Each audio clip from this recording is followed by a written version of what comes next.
tem uma matéria da BBC News, aqui no Brasil, que ouviu um pesquisador que alertou que cidades inteiras do Rio Grande do Sul têm que mudar de lugar.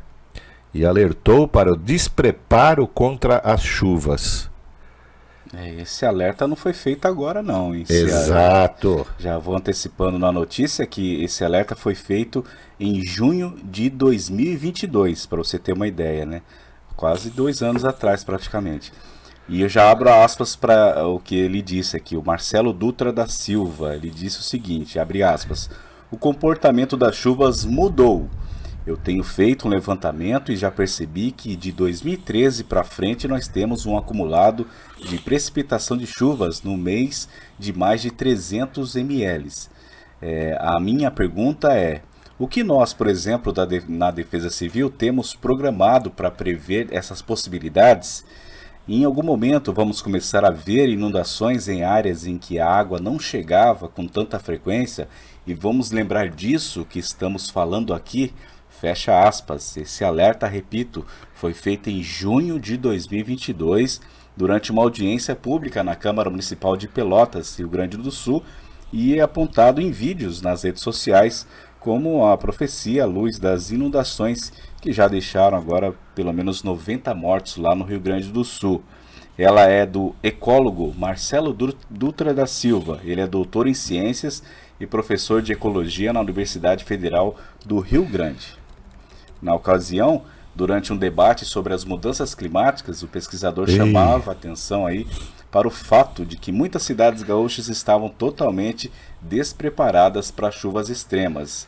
Não sabiam quais eram as áreas de riscos, quais as regiões eram vulneráveis a inundações ou quem seriam os primeiros moradores do estado a serem atingidos pelas águas. Pois é, minha gente, aí tá, né? Alguém é culpado pela chuva? Alguém é culpado pela chuva em excesso? Olha, desde que eu sou criança pequena na cidade de Bertioga, o cara falava em Barbacena, né? Desde criança pequena em Barbacena, desde criança pequena em Bertioga, eu sei de uma coisa. De vez em quando, e o Thiago sabe disso, e quem está me ouvindo aqui na nossa região também sabe. Quando começava a chover aqui, tinha meses que chovia o mês inteiro. Bertichuva. Bertiágua, São Sebastião, Caraguá-chuva, Caraguatágua, Caraguatachuva. Catástrofes que atingiram nossa região. Não faz muito tempo, uma grande chuva, uma chuva descomunal também atingiu a nossa região no ano passado, causando vítimas, tragédia grande para nós aqui na nossa região. Quem é culpado pela chuva? É claro que não é o ser humano, né? Esses nefelibatas que ficam falando de aquecimento global, né, achando que o ser humano é culpado pela chuva, não passam de um bando de imbecis e vendedor de catástrofes. A chuva cai e cairá nesse planeta enquanto ele existir desta maneira como nós temos. O ser humano pode piorar as coisas? Até pode, mas ele não é o responsável. Chove no Rio Grande do Sul uma quantidade de água que já choveu há 100 anos atrás naquele lugar. Como aqui na nossa região. Temporais, ventos, isso é da natureza.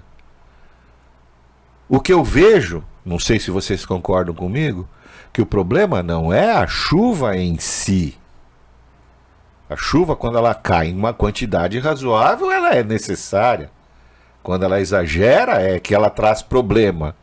Mas a catástrofe que nós estamos assistindo no Rio Grande do Sul, que assistimos aqui em Bertioga, aqui em São Sebastião, na nossa cidade vizinha, onde vidas e mais vidas se perderam, essa catástrofe, a morte das pessoas, é porque as pessoas estavam no lugar onde não poderiam estar.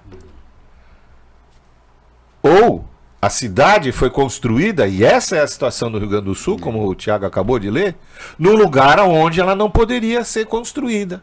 Aí eu fico pensando, mas Porto Alegre está inundada, o aeroporto está fechado até o fim do mês.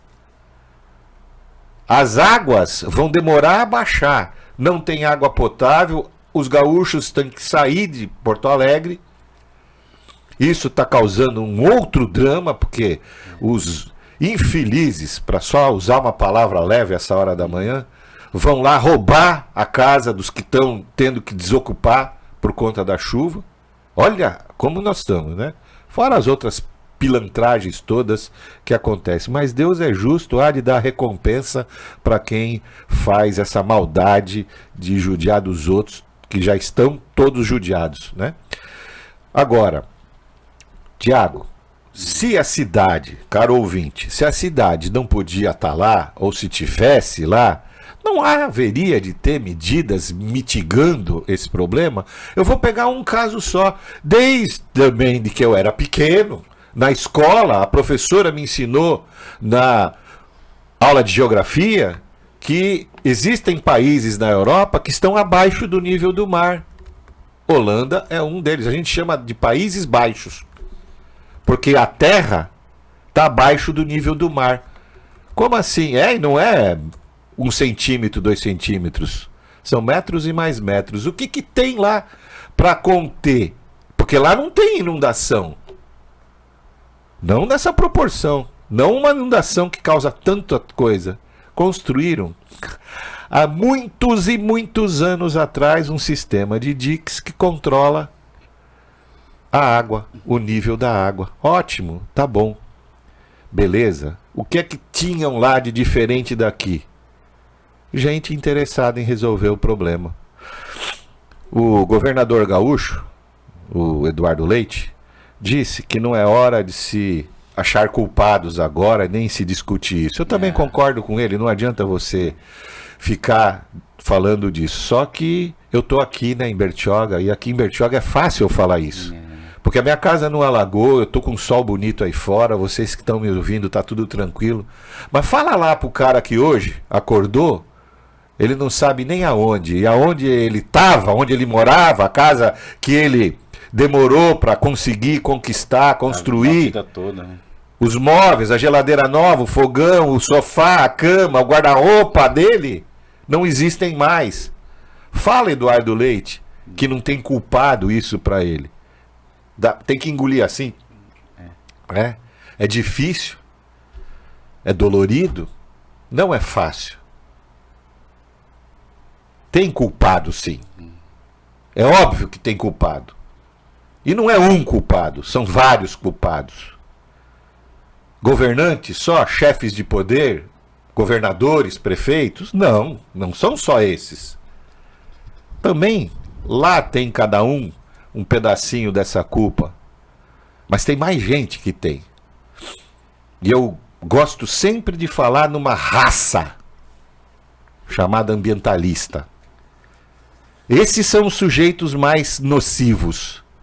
Porque em nome da proteção ao meio ambiente, impedem tudo, falam que nada pode. O exemplo aqui no nosso litoral é sério em relação a isso. Quando teve a nossa catástrofe São Sebastião, eu falei muitas e muitas vezes isso. São Sebastião não pode construir prédio, não, mas deixaram morar na Serra do Mar, onde a serra escorrega. E daí, qual é a vantagem? Nenhuma, as pessoas morreram lá. Se tivesse um prédio de 5 andares, onde pode morar muito mais gente, tirava um bairro inteiro de cima da serra. Mas não pode. Então, não pode por quê? Qual é o problema? Não vai enfeiar. Não enfeiou. São Sebastião não é feia mesmo, é uma bela de uma cidade. Belíssima cidade. Só que as pessoas moram porque precisam morar em algum lugar onde não dá. E isso acontece no Brasil como um todo e aconteceu lá também. Esses efeitos nefastos de um povo que paga imposto como ninguém nesse planeta.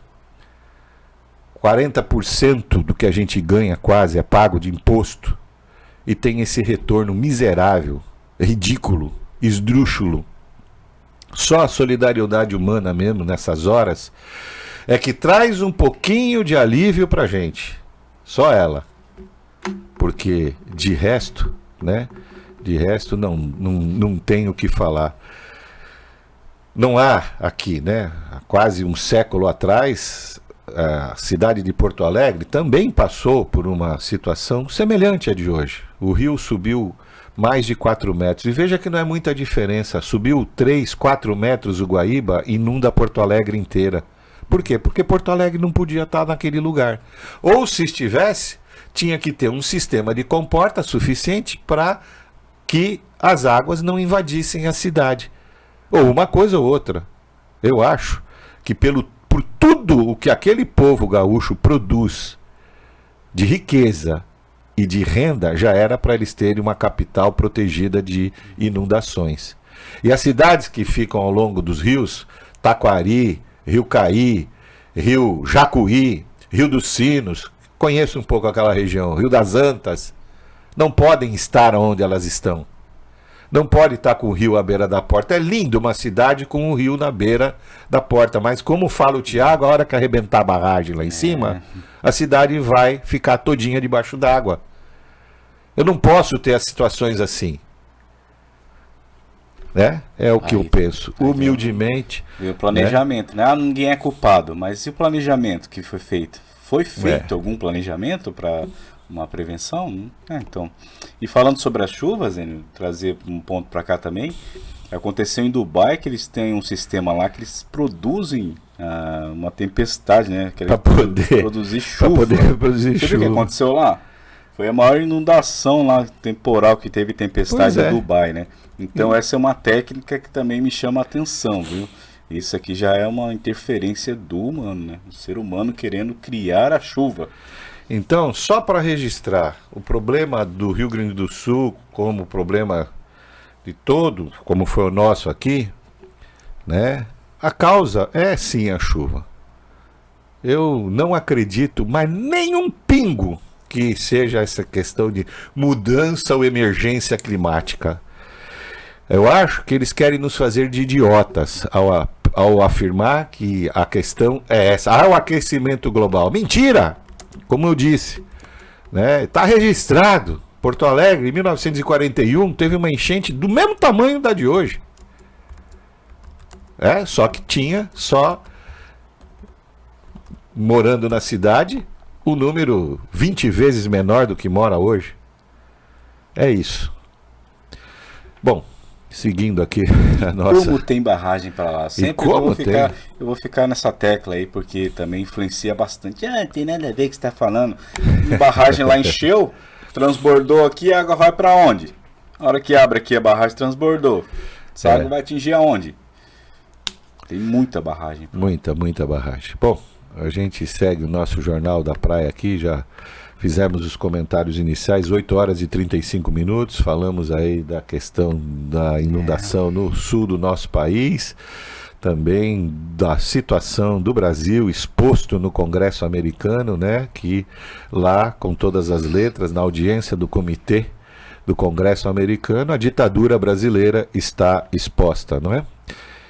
E tem gente que, eu estava pegando só mais um, me permitam, né? O Paulo Figueiredo, que é um jornalista, excelente jornalista, ele é neto de João Batista Figueiredo.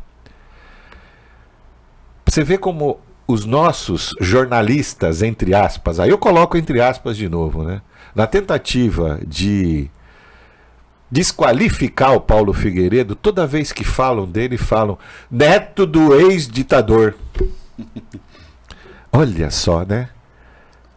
Paulo Figueiredo é uma daquelas pessoas que dá orgulho de ouvir, de falar, esse camarada é bom, esse camarada é um brasileiro bom, estudioso. Claro, tem sua visão, é um conservador, não esconde isso.